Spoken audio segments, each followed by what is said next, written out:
Екатерина Порубель пришлась по душе зрителям после выхода на экраны мелодрамы «Серафима Прекрасная». Своего звездного часа она ждала 6 лет. За это время сыграла около 2 десятков незначительных ролей.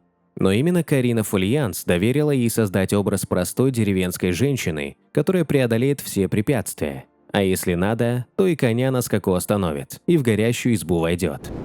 Эта актриса обладает какой-то редкой красотой, простой, деревенской, самобытной. Правда, самобытную актрису давно не видно на экранах. Судьба Екатерины складывалась не очень хорошо. В жизни было много потерь и огорчений. Мы решили рассказать вам, куда пропала нестандартная красавица Серафима Прекрасная, кто ее муж и судьба детей. Родилась Екатерина 8 июня 1983 года в Москве.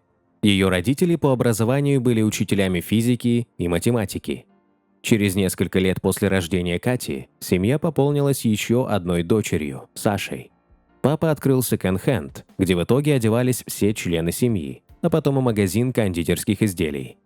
Всей семьей они фасовали конфеты, вафли и печенье. Кате и Саше это очень нравилось. В процессе фасовки можно было потихоньку лакомиться разными вкусняшками. Екатерина всегда была пухленькой. Некоторые дети капризничают за столом, а меня уговаривать поесть не приходилось. Аппетит был зверский. Жаль, что позволяли есть сколько хочу. Не виню родителей, просто считаю, что они должны были проводить более жесткую политику в отношении еды, рассуждала актриса в будущем. В школе девочку не дразнили, но она и сама понимала, что выглядит не идеально. Рекордного веса Катя достигла в старших классах – 97 килограммов. Зато преподаватели театральной студии уверяли, у подростка есть индивидуальность и большой талант. Несмотря на бизнес отца, семья не имела больших достатков. Видеомагнитофон и компьютер был для девочек настоящей мечтой, потому что родители не имели возможности их приобрести. Зато девочки щеголяли в модных нарядах. А все благодаря бабушке, которая обшивала не только внучек, но и принимала заказы. Она обслуживала жен высокопоставленных чиновников.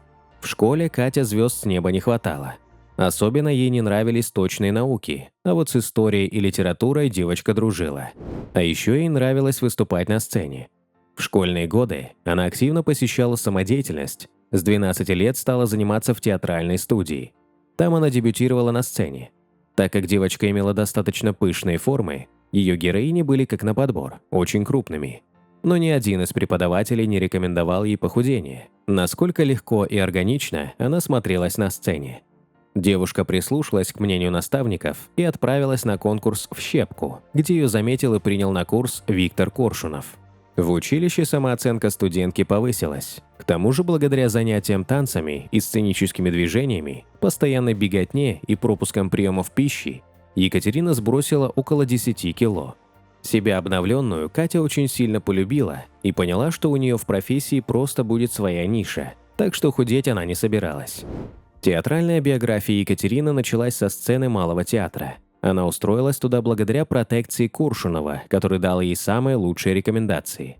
А вот с кинематографом любви с первого взгляда не получилось. Ее звали на съемочную площадку, но в основном в эпизодические роли, да и образы не радовали разнообразием. В основном она играла простых деревенских тружениц, колхозниц, рыбачек. Но Порубель даже не думала отказываться. Она выкладывалась на все 100% даже в самой незначительной сцене. А самой запоминающейся считала работу в картине «Агитбригада. Бей врага», где партнером Екатерины был Виктор Сухоруков. Эй, жива душа! Отзовися! Уполномоченный из району! Выходи быстрее! После выхода сериала «Серафима Прекрасная» Порубель проснулась знаменитой. Особенно оценили ее работу сельские жители, и именно они настояли на продолжении съемок ленты. Зрителям Екатерина напомнила незабвенную Нону Мордюкову, и она очень гордилась таким сравнением. Жизнь главной героини стала отражением судьбы целого народа. На протяжении 20 лет, которые она проживает на экране, сменилась советская эпоха, наступила перестройка, потом эра капитализма. Ей изменил муж, у нее серьезно болен ребенок, она стойко преодолевает бытовые проблемы. Настоящая русская женщина, привыкшая рассчитывать на свои силы. Вот что я вам скажу. И я свои проблемы привыкла решать сама. Я не без языка, я могу сама ему сообщить. И зачем жизнь такая, Марья Ивановна? К сожалению, триумфа актрисы не успела застать ее мама. Еще в 30 у женщины диагностировали рассеянный склероз. Болезнь медленно прогрессировала, но к началу нулевых родственница актрисы уже не могла передвигаться самостоятельно. Екатерина осознавала, что родительница умирает, и отказывалась от перспективных ролей, лишь бы не оставлять близкого человека в трудный период. Как же так вышло? Ну ж так вышло. Столько воды утекло с тех пор.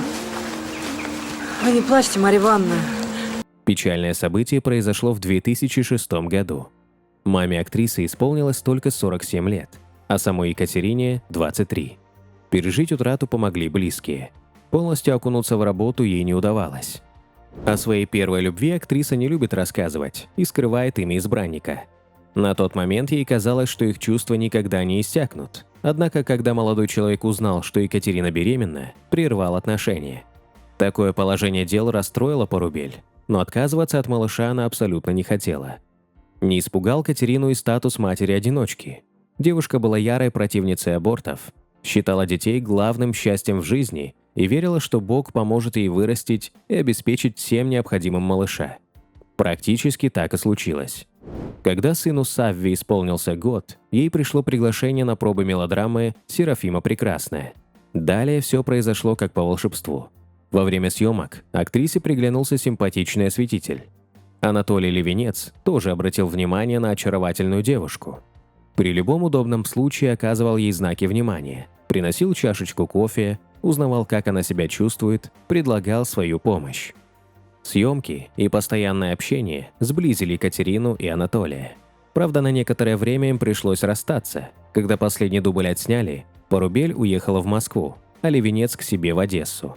Но без любимой парень долго быть не смог. Примчался на ее день рождения с огромным букетом из 27 роз. Именно 27 лет исполнилось актрисе в том году.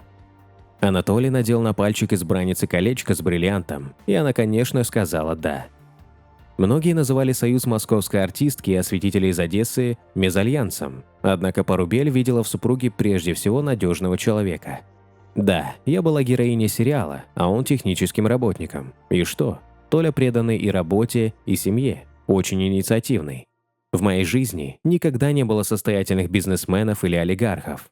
Для того, чтобы любить мужчину, вовсе не обязательно, чтобы он был супербогат и влиятелен. Толя органично влился в мою жизнь, замечательно общается с моими друзьями, подчеркивала звезда сериалов. Единственное, о чем переживала Катерина, как воспримет суженого Савва. Но малыш прекрасно отнесся к Анатолию, полюбил и практически сразу начал называть папой. В 2012 году супруги радовались рождению общего сына Лукьяна. На достигнутом красивая пара не остановилась. Через 5 лет в семье произошло пополнение. На свет появился чудный мальчик Лев. Это событие сделало Катерину и Анатолия еще более счастливыми. Хотя актриса надеялась, что родится девочка. Но и сейчас Катя не теряет надежду и уверена, что Всевышний подарит им дочь.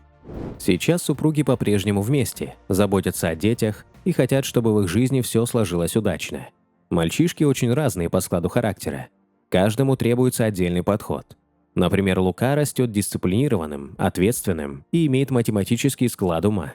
Савва – славный мальчик, но с ним определенные трудности. Научился читать только к 4 классу. Не мог даже палочки заштриховать. Учительница к нему особый подход имела, вспоминала Екатерина. После окончания начальной школы актриса перевела старшего сына на индивидуальное обучение, чтобы у ребенка было больше времени на освоение материала. Сейчас Савва занимается вокалом и играет в театральной студии. Быть может, в семье подрастает будущий артист. Все свободное время супруги проводят с детьми, но пускать чужих в свое личное пространство не любят.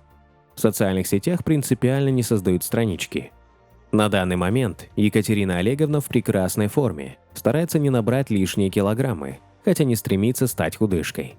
На счету русской красавицы около 40 картин. Екатерина продолжает играть на подмостках и гастролировать с театром, поэтому не всегда уделяет наследникам столько времени, сколько хотелось бы.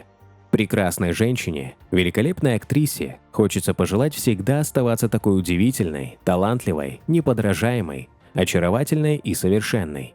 Пусть актерская деятельность презентует много успешных ролей и минут славы. Пусть судьба постоянно преподносит приятные сюрпризы. Пусть жизнь всегда дарит поводы для счастливых улыбок.